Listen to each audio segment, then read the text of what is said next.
In 2010, the most magnetic actor in Hollywood history filmed his last scene. It wasn't in The Shining. It wasn't in One Flew Over the Cuckoo's Nest. It was in a forgettable romantic comedy that nobody remembers. And then, without announcements, without goodbyes, without explanations, Jack Nicholson simply vanished. The man who spent 60 years demanding the world's attention now lives in absolute silence. 3 Oscars gathering dust, an empty seat at Lakers games, a mansion on Mulholland Drive where nobody enters anymore, and a legend that's fading in the only way no script could have predicted, forgetting who he ever was. But the mystery of Jack Nicholson didn't begin with his disappearance. It started much earlier. With a lie so devastating, it shattered the foundation of everything he thought he knew about himself. A discovery at 37 years old that would transform a starving actor into the most dangerous genius Hollywood has ever seen. And that would explain why that devilish grin always carried something audiences could never quite name. Where did the madness in The Shining come from? Why was such a brilliant man incapable of love? How does someone conquer everything and still end up completely alone? And what happens when memory begins erasing even the lies that built you? Before we answer that, we need to go back to Neptune City, New Jersey, to a beauty parlor, to 2 women who loved a boy enough to lie to him for 37 years, and to the secret that, when finally revealed, came too late for any confrontation, any forgiveness, any truth.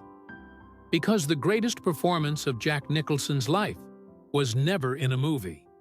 It was the entire life he lived without knowing he was playing the wrong role. Jack Nicholson was born on April 22, 1937, in Neptune City, New Jersey, a fading seaside town where the Atlantic wind carried salt and the promise of better lives somewhere else. But the boy who would become Hollywood's greatest rebel entered the world wrapped not in celebration, but in shame. In 1937, unwed mothers were not sympathized with. They were scandals to be hidden, whispered about, erased.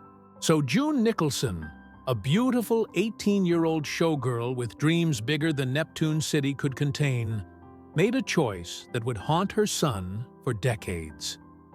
She handed her baby to her own mother, Ethel May, and walked away to chase the stage lights of New York. The deal was struck in silence. Ethel May would raise the boy as her own son.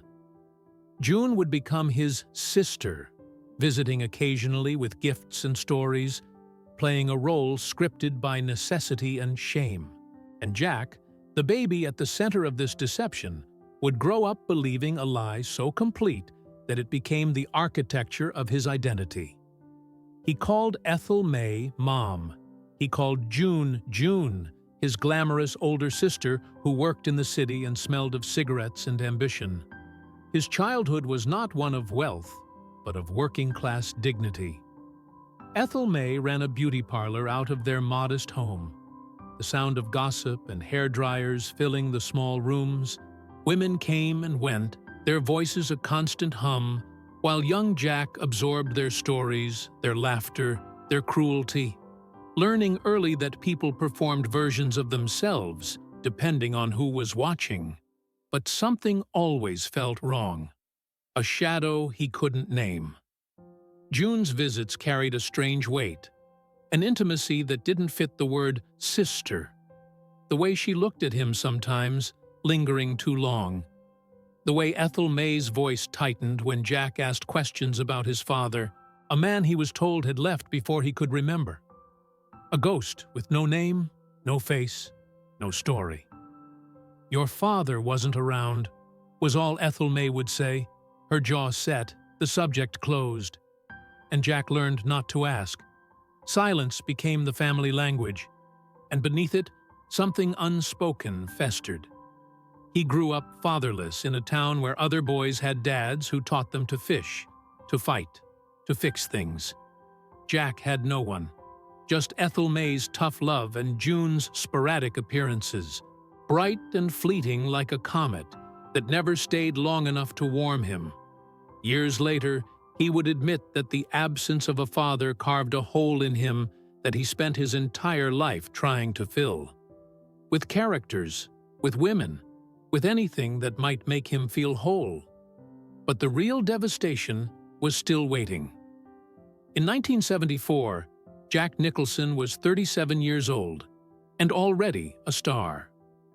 Easy Rider and 5 Easy Pieces had made him famous. Chinatown had just been released.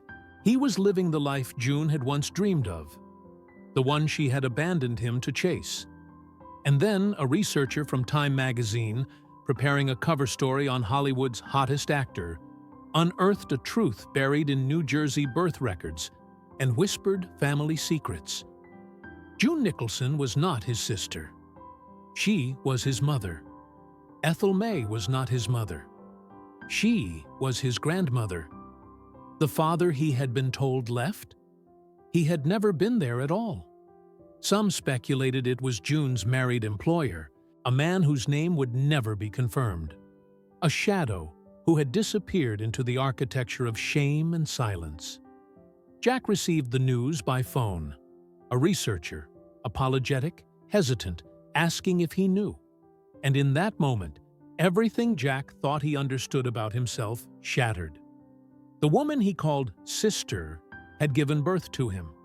The woman he called mom had been lying to him every single day of his life. His entire identity had been a performance staged without his knowledge, and he had been the only one who didn't know he was acting. By the time he learned the truth, both women were dead. June had died in 1963, taking the secret to her grave. Ethel May had followed in 1970. There would be no confrontation, no answers, no moment of tearful confession or reconciliation. Only silence. The same silence that had defined his childhood, now eternal. In interviews, Jack would speak of the revelation with a detachment that seemed almost eerie, as if he were discussing a character in someone else's script. "I was pretty psychologically formed by then," he said, his voice calm, almost clinical. But those who knew him saw the cracks. The way his relationships with women grew more complicated, more guarded. The way he threw himself into roles that explored fractured identities. Men whose realities were collapsing around them. "I'd say it was a pretty dramatic event," he admitted years later, the understatement so profound it revealed everything. "But by the time I found out, they were both dead. So what do you do? What do you do when the foundation of your life is revealed to be fiction? When the people you loved most were actors in a play you didn't know you were performing in?" For Jack, the answer was both simple and devastating. You take that betrayal, that confusion, that rage at being lied to, and you pour it into every role. You make the lies mean something. The characters that followed carried the weight of that discovery. The quiet fury of Bobby DePia in 5 Easy Pieces. A man running from a past he couldn't articulate. The unraveling madness of Jack Torrance in The Shining. A father consumed by demons he couldn't control. The volcanic rage of Randall McMurphy in One Flew Over the Cuckoo's Nest. A man rebelling against a system built on lies and control. These were not just performances. They were exorcisms. Jack Nicholson had learned early that identity is fragile, that the people you trust most can be strangers wearing familiar faces, and that the only truth you can rely on is the one you create yourself. His childhood was not just difficult. It was a masterclass in deception, taught by the 2 women who loved him enough to lie to him for 37 years. And from that lie, from that abandonment, from that silence, emerged the most dangerous and magnetic actor of his generation. A man who understood better than anyone that all of us are performing all the time, and that the most terrifying performances are the ones we don't even know we're giving. The lie that raised Jack Nicholson destroyed him, but it also made him, and Hollywood would never be the same. In 1954, at 17 years old, Jack Nicholson left Neptune City with $40 in his pocket and a hunger that had nothing to do with ambition. He was literally starving for something beyond the beauty parlor gossip and the weight of secrets he didn't yet know he was carrying. Los Angeles called to him the way it called to every misfit with a dream, promising reinvention, escape, a chance to become someone else entirely. What he found instead was a brutal education in invisibility. Jack arrived in Los Angeles and crashed with his sister, June, who was still chasing her own fading dreams in the California sun. He took a job in the Metro-Goldwyn-Mayer cartoon department as an office assistant, filing drawings, fetching coffee, watching real artists create magic while he pushed paper. It was mind-numbing work, but it paid enough to eat. Barely. At night, he'd walk past Hollywood Boulevard, staring at the names embedded in stars on the sidewalk, wondering if his would ever be among them. But something was stirring. In acting classes at the Players Ring Theater, Jack discovered what would save his life. Not fame, not yet, but purpose. When he stepped into a character, the confusion of his identity, the absence of his father, the strange, hollow feeling that had followed him from New Jersey, all of it dissolved. On stage, he could be anyone. And for a young man who had just learned he didn't even know who he really was, that freedom was oxygen. His teacher, Jeff Corey, saw something raw in him. "You've got darkness in you," Corey told him. "Don't hide it. Use it." It was the permission Jack needed. While other students tried to sand down their edges to fit Hollywood's pretty boy molds, Jack leaned into his strangeness, his intensity, the crooked grin that could shift from charming to menacing in a heartbeat. But permission doesn't pay rent. Throughout the late 1950s and early 1960s, Jack scraped by on roles so forgettable they barely registered as footnotes. Cry Baby Killer, 1958, a Roger Corman B-movie where he played a teenage delinquent. The Little Shop of Horrors, 1960, shot in 2 days, where he appeared for barely 5 minutes as a masochistic dental patient. The Raven, 1963, another Corman quickie. These weren't roles. They were survival. He was hungry, and not metaphorically. There were nights Jack ate ketchup packets and crackers for dinner. Mornings he'd wake up in cheap apartments where the walls were so thin he could hear his neighbors' arguments, their lovemaking, their despair. He later confessed, "I was broke for so long that I thought that's just what life was going to be." While James Dean and Marlon Brando were rewriting the rules of American acting, Jack was answering casting calls for beach party movies and horror schlock.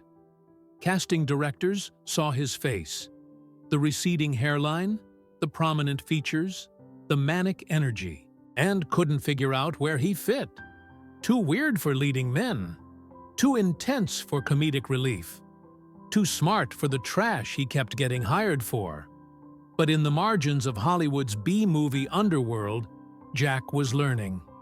He studied every director, every camera angle, every choice that worked, and every one that didn't. On Roger Corman's sets, where films were shot in days on budgets held together with hope and audacity, Jack absorbed the craft. Corman became an unlikely mentor, teaching him that limitations could be liberating, that creativity thrived under pressure. And in those years of hunger, Jack built the friendships that would define his life. Dennis Hopper, another misfit with fire in his eyes. Peter Fonda, privileged but restless. Harry Dean Stanton, a fellow wanderer in Hollywood's wilderness. They drank together, smoked together, talked about revolution and art, and tearing down the studio system that was suffocating them. "We were angry," Jack later recalled. "Angry at the industry, angry at the world, angry at ourselves for not breaking through." But that anger was fuel. By the mid-1960s, Jack was in his late 20s and still unknown.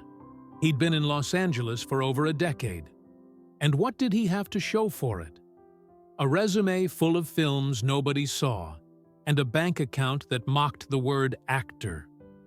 Friends from Neptune City had settled into normal lives.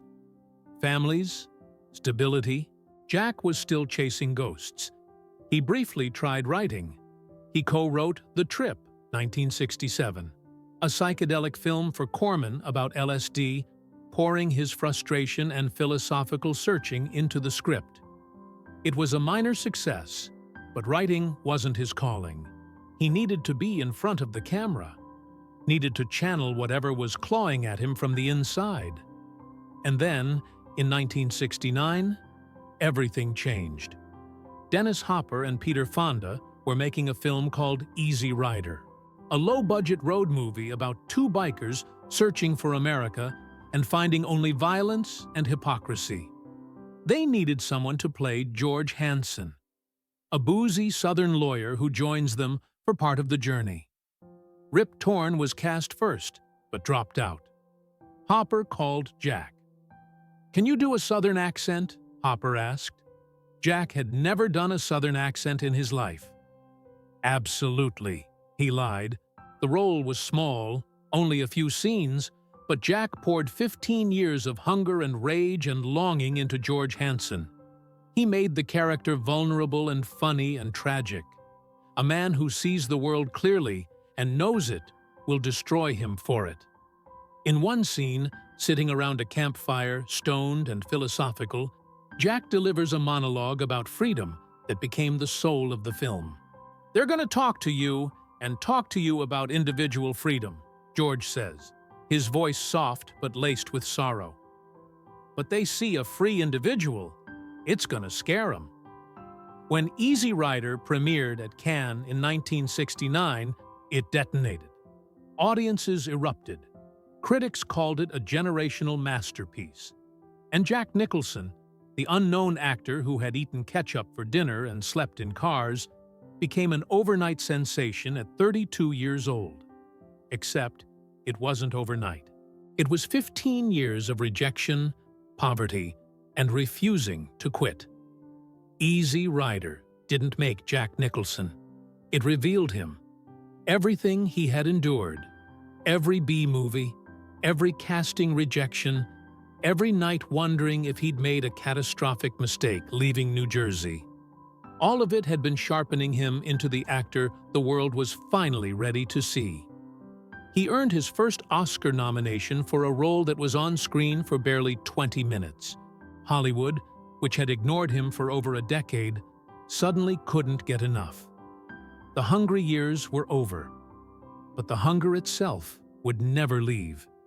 It had become part of him, etched into every glance, every grin, every performance that followed. Jack Nicholson had survived the wilderness. Now he was about to own it.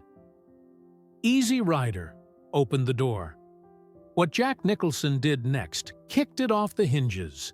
In 1970, still riding the wave of his breakout, Jack took a role that most actors would have rejected. 5 easy pieces offered no action, no glamour, no clear heroes. Just Bobby Dupee, an oil rigger running from a privileged background he despised, drifting through a life he couldn't articulate and didn't understand. It was a character study, quiet and brutal, the kind of film that demands an actor strip themselves bare. Jack didn't just play Bobby Dupee, he became him. Director Bob Rafelson watched as Jack channeled something primal into the role, a rage that seemed to come from somewhere beyond the script. In the film's most famous scene, Bobby sits in a diner and orders wheat toast. The waitress, bound by arbitrary rules, refuses. The argument escalates, absurd and infuriating, until Bobby snaps. "I'll make it as easy for you as I can. I'd like an omelet, plain, and a chicken salad sandwich on wheat toast, no mayonnaise, no butter, no lettuce, and a cup of coffee." The waitress, smug. "A number 2, chicken sal san. Hold the butter, the lettuce, and the mayonnaise, and a cup of coffee.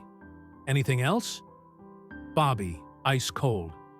"Yeah, now all you have to do is hold the chicken, bring me the toast, give me a check for the chicken salad sandwich, and you haven't broken any rules." Waitress. "You want me to hold the chicken, huh?" Bobby. "I want you to hold it between your knees." It's a small scene, barely 2 minutes, but it captures everything. The suffocating absurdity of rules that serve no one. The simmering rage of a man trapped in a life that makes no sense. The dark humor Jack would make his signature. Audiences erupted. Here was an actor who didn't just speak lines. He made you feel the weight of everything his character couldn't say. 5 easy pieces earned Jack his 2nd Oscar nomination. He didn't win, but he didn't need to. He had proven he wasn't a fluke. He was the real thing. And then came the role that would define him forever. In 1975, Milos Forman was directing One Flew Over the Cuckoo's Nest, based on Ken Kesey's incendiary novel about a rebellious patient in a mental institution. Randall McMurphy was larger than life, a con man who fakes insanity to escape prison labor, only to find himself trapped in a system far more oppressive than any jail. The role required an actor who could be charming and dangerous, hilarious and heartbreaking, sane and unhinged, sometimes all at once. Every major actor in Hollywood wanted it. Marlon Brando was considered. Gene Hackman was offered it first and turned it down.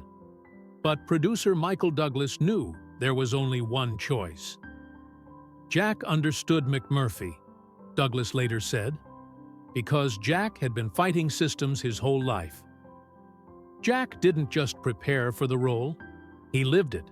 He spent days in a real psychiatric hospital in Oregon, observing patients, talking to them, absorbing their rhythms. He saw men warehoused and forgotten, their spirits slowly crushed by institutional cruelty disguised as care. It enraged him, and he brought that rage to every scene. When filming began, Jack made a choice that shocked even Forman. He refused to dial anything back. In the scene where McMurphy discovers he's been committed involuntarily, that his sentence has no end date, Jack's fury is so raw, the other actors visibly recoil. When McMurphy tries to lift the water fountain to throw through the window, a futile act of defiance, Jack's physical struggle is real. Veins bulging, face contorted, pouring everything he had into a gesture he knows is doomed. "At least I tried," McMurphy gasps, defeated but unbroken. And in that moment, Jack wasn't just playing a character. He was exorcising every rejection, every year of hunger, every lie his family had told him. The final scene, where McMurphy is lobotomized and Chief Bromden smothers him out of mercy, remains one of the most devastating moments in cinema. Jack, motionless, his eyes vacant, the wildness erased. Forman had to yell "cut" 3 times before Jack could break character. "It felt like death," Jack admitted later. "I didn't want to come back." One Flew Over the Cuckoo's Nest swept the Oscars, winning Best Picture, Best Director, Best Actress for Louise Fletcher, Best Screenplay, and Best Actor for Jack Nicholson. At 38 years old, Jack stood on stage holding the golden statue and knew he had arrived at a place most actors only dream of. He was untouchable. But fame is a trap disguised as freedom. And Jack's next role would prove he was willing to walk into the darkest corners of his psyche and drag audiences with him. In 1980, Stanley Kubrick cast Jack as Jack Torrance in The Shining. Stephen King's novel about a writer slowly consumed by madness while isolated in a snowbound hotel. Kubrick was notorious for his obsessive perfectionism, demanding 50, 60, sometimes over 100 takes of a single scene. For most actors, it was torture. For Jack, it was permission. The Overlook Hotel became a crucible. Day after day, Kubrick pushed Jack deeper into Jack Torrance's disintegration. The famous "Here's Johnny" scene, where Torrance chops through a bathroom door with an axe, required 3 days of filming. Jack swung that axe until his hands bled. The maniacal grin, the bulging eyes, the voice that shifted from playful to demonic. It wasn't just performance, it was possession. Shelley Duvall, who played his terrorized wife, later admitted she was genuinely afraid of Jack during filming. "He wasn't acting," she said. "He was gone." Kubrick encouraged it, isolating Duvall, exhausting her, creating real terror to capture on film. It was cruel, manipulative, and it produced one of the most terrifying performances in horror history. But the cost was visible. After The Shining wrapped, Jack looked hollowed out. Friends noticed he was drinking more, sleeping less, retreating into himself. The madness he had summoned for Kubrick had left scars. "You can't go that deep," Jack said years later, "without bringing something back with you." Throughout the late 1970s and early 1980s, Jack was unstoppable. Chinatown, 1974, where he played private detective Jake Gittes. His nose sliced open in the film's most shocking scene. A scar Jack insisted on making real. The Last Detail, 1973, earning another Oscar nomination. Terms of Endearment, 1983, winning his second Oscar for a supporting role that showed he could do warmth and vulnerability as powerfully as rage. He worked with the greatest directors of the era: Polanski, Kubrick, Foreman, Rafelson, Nichols. Each one pushed him further, demanded more, and Jack gave it willingly. He was addicted to the intensity, to the process of finding truth in fiction, to the applause that validated the years he had spent invisible. But there was a shadow growing. The characters he played, men undone by secrets, trapped by systems, consumed by isolation, were starting to bleed into his real life. The line between Jack Nicholson, the actor, and Jack the man was thinning. On set, he was a god. Off set, he was increasingly alone. The roles had made him immortal. But immortality, he was learning, comes with its own kind of loneliness. The madness that made him a legend was the same madness that was slowly consuming him. And the greatest performance of his career, the one where he played a man in control of his life, was becoming harder and harder to sustain. The world saw the Oscars, the standing ovations, the iconic performances. What they didn't see was the man behind the grin, the one who had learned too well how to hide behind masks, wondering if he had become so good at playing other people that he had forgotten how to be himself. Hollywood had given Jack everything he ever wanted, but it couldn't give him the one thing he had lost the day he discovered the truth about his mother: the ability to trust that anything, or anyone, was really what they seemed. Jack Nicholson once said, "I'm not a great romantic. I can't even fake it in movies." It was meant as a joke, delivered with that signature grin. But like most of Jack's best lines, it carried a truth he wasn't sure he wanted to examine. For a man who played lovers, husbands, and heartbroken fools with devastating authenticity, his own romantic life was a minefield of passion, betrayal, and the gnawing fear that commitment was just another lie waiting to collapse. In 1962, at 25, Jack married Sandra Knight, an actress he met in acting class. She was beautiful and talented, and for a brief moment, it seemed like Jack might build something stable. In 1963, they had a daughter, Jennifer. Jack held her in the hospital and felt something he hadn't expected: terror. Not at fatherhood itself, but at the crushing responsibility of being present for someone, of not disappearing the way his own father had. The marriage lasted barely 5 years. By 1968, Jack was gone, consumed by his career, by the hunger that still drove him even as success arrived. He would later admit, "I wasn't ready. I didn't know how to be a father when I didn't even know who my own father was." Jennifer grew up seeing her dad in magazine spreads and on movie screens, a ghost who sent checks but rarely stayed for dinner.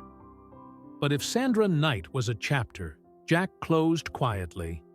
Angelica Houston was the love story that nearly destroyed him. They met in 1973 at Jack's birthday party. Angelica was 22, the daughter of legendary director John Huston, tall and striking with a regal presence that made heads turn. Jack was 36, fresh off The Last Detail, already a star, but still carrying the hunger of the years before. The attraction was instant and dangerous. "She walked in," Jack recalled, "and I thought, there she is, the one who's going to ruin me." He was right. For 17 years, Jack and Angelica circled each other in a relationship that defied definition. They never married. They lived separately. Jack in his Mulholland Drive compound, Angelica in her own space, coming together in bursts of passion and then retreating into autonomy. It was unconventional, but for Jack, it was the only way he knew how to love. Intensely, but from a distance that allowed escape. Angelica worshipped him. "He was the most charismatic man I'd ever met," she later wrote. "Being with Jack was like standing next to a furnace. You felt alive, but you also knew you could get burned." And burned she was. Jack's appetites were legendary. Other women, endless parties, the Lakers' courtside seats where he'd flirt shamelessly while Angelica watched from home. He didn't hide his infidelities. He almost flaunted them, as if testing how much love could endure before it shattered. In 1977, Jack stood trial in a scandal that should have ended his career. Roman Polanski had been arrested for statutory rape at Jack's house while Jack was away. The media circus was brutal. Angelica, caught in the chaos, was questioned about drugs found on the property. She could have walked away, left Jack to drown in the scandal. Instead, she stayed. "I loved him," she said simply, as if that explained everything. But love has limits, and Jack kept testing them. The breaking point came in 1989. Jack had been sleeping with Rebecca Broussard, a waitress-turned-actress he'd met casually. It wasn't unusual. Jack's affairs were an open secret. What was different this time was that Rebecca was pregnant, and Jack, at 52 years old, decided he wanted to be a father again. Not with Angelica, the woman who had stood by him for nearly 2 decades, but with a woman he barely knew. When Angelica found out, it wasn't through Jack. She discovered it in the tabloids. The humiliation was public and complete. "I felt erased," she later wrote in her memoir. 17 years, and I found out I'd been replaced by reading a magazine." She confronted Jack, and he didn't deny it, didn't apologize, didn't even seem to understand why she was devastated. "This is who I am," he told her, as if honesty absolved cruelty. Angelica left. The love story that had defined a generation of Hollywood ended not with fireworks, but with a woman packing her things and a man standing in his mansion, alone, realizing too late that he had destroyed the one relationship that had ever mattered. Rebecca gave birth to Lorraine in 1990 and Raymond in 1992. Jack, older now and perhaps haunted by the ghosts of his failures, tried to be present. He attended school plays, took the kids to Lakers games, played the role of doting father for the cameras. But those close to him saw the same pattern. Intensity followed by distance. Love expressed through money and gifts rather than presence. By the mid-1990s, Jack's relationship with Rebecca had also dissolved. She moved on, took the kids, and Jack was alone again. He had 5 children now: Jennifer from Sandra, Caleb from a brief relationship with Susan Anspach, Lorraine and Raymond from Rebecca, and Honey, a daughter born from another affair. 5 children. And yet, Jack spent most nights in his Mulholland mansion by himself, the rooms echoing with an emptiness no Oscar could fill. Friends began to notice a change. The legendary parties at Jack's house grew quieter. The Lakers games continued, but Jack seemed more distant, watching the game with the intensity of a man trying to distract himself from something he couldn't name. He was surrounded by people, one friend recalled, but you could see the loneliness. It was in his eyes. Angelica, meanwhile, had moved on. She married sculptor Robert Graham in 1992, built a life that didn't revolve around Jack's chaos. When asked about their relationship in interviews, she spoke with the careful distance of someone who had survived something dangerous. "I loved Jack," she said, "but loving Jack meant losing yourself, and I wasn't willing to disappear." Jack never remarried. He dated, of course, often women decades younger, the tabloids gleefully documenting every new blonde on his arm. But those relationships were brief, transactional, performances for an audience that expected Hollywood's wildest bachelor to keep living up to the legend. Behind closed doors, Jack admitted to close friends that he had sabotaged the one relationship that had ever challenged him. "I wasn't brave enough," he said quietly, the grin gone. "Angelica wanted all of me, and I didn't know how to give that." The pattern became clear to anyone paying attention.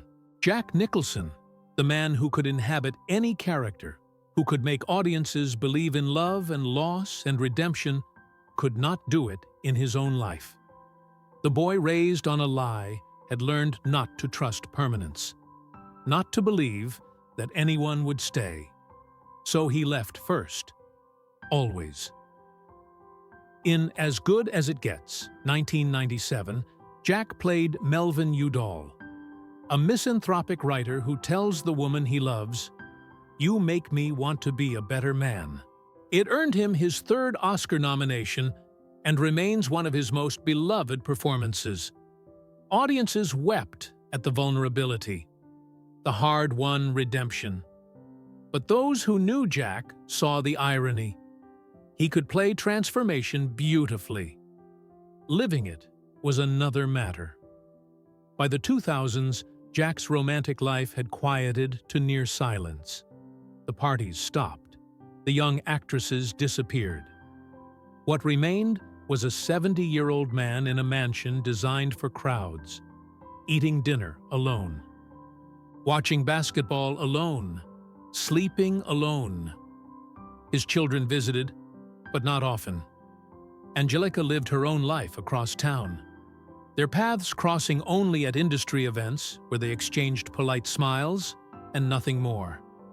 "I think Jack loved the idea of love," a longtime friend observed, but he was terrified of what it required. Vulnerability, trust, the risk of being abandoned. So he abandoned first, over and over, until there was no one left to leave. The tragedy wasn't that Jack never found love. It was that he found it, held it in his hands, and watched it slip away because he couldn't believe it was real. The lie that had defined his childhood, the discovery that his mother had pretended to be his sister, had taught him that nothing was what it seemed, that the people closest to you were capable of the deepest betrayals. And so Jack built a life where he controlled the narrative, where he left before he could be left, where love was performed rather than lived. It made him one of the greatest actors of all time. It also made him one of the loneliest. Hollywood's wildest soul had conquered every stage, every screen, every award. But the one role he could never master was the simplest and most terrifying: the role of a man willing to stay. In 2010, Jack Nicholson appeared in How Do You Know?, a romantic comedy directed by James L. Brooks. It was a forgettable film, neither critically acclaimed nor commercially successful. Jack played a supporting role, delivered his lines with professional competence, collected his paycheck, and walked away. No one knew it at the time, but it would be his last film. At 73 years old, Jack Nicholson, the most electric presence in cinema history, simply stopped. There was no announcement, no retirement press conference, no farewell tour. He just vanished. At first, Hollywood assumed it was temporary. Jack was entitled to a break after 6 decades of relentless work. But months turned into years, and the silence grew louder. Scripts arrived at his agent's office, major roles in prestige projects, directors desperate to work with him one last time. They all went unanswered. The man who had once devoured roles with an appetite that terrified and thrilled audiences in equal measure seemed to have lost his hunger entirely. By 2013, rumors began to circulate. Whispers at industry parties, carefully worded concerns from former colleagues. Jack wasn't just taking a break. Something was wrong. Friends who visited the Mulholland Drive estate described a man who seemed diminished, confused, repeating stories he'd told minutes earlier. The razor-sharp wit had dulled. The legendary charm flickered inconsistently, like a light bulb about to burn out. In 2013, reports surfaced that Jack was suffering from memory loss, possibly early-stage dementia. The tabloids, which had once celebrated his wildness, now exploited his decline. Paparazzi photos showed him looking gaunt, disheveled, a shadow of the magnetic figure who once owned every room he entered. One image, particularly cruel, captured Jack outside his home looking lost, as if he didn't recognize his own driveway. Those close to him furiously denied the reports. "Jack is fine," they insisted. "He's just choosing to live privately." But the denials felt hollow. The Jack Nicholson who chose privacy was a fiction. The real Jack had always fed on attention, on the energy of crowds, on the validation that came from being watched. His absence wasn't a choice, it was a surrender. The Lakers games became a barometer of his decline.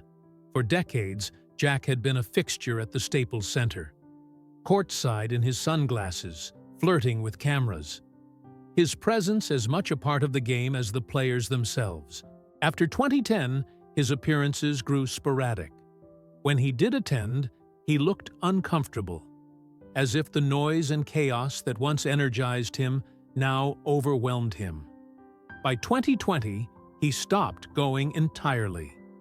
The seat remained empty, a ghost of the man who had once filled it. His children tried to help. Jennifer, his eldest, visited regularly.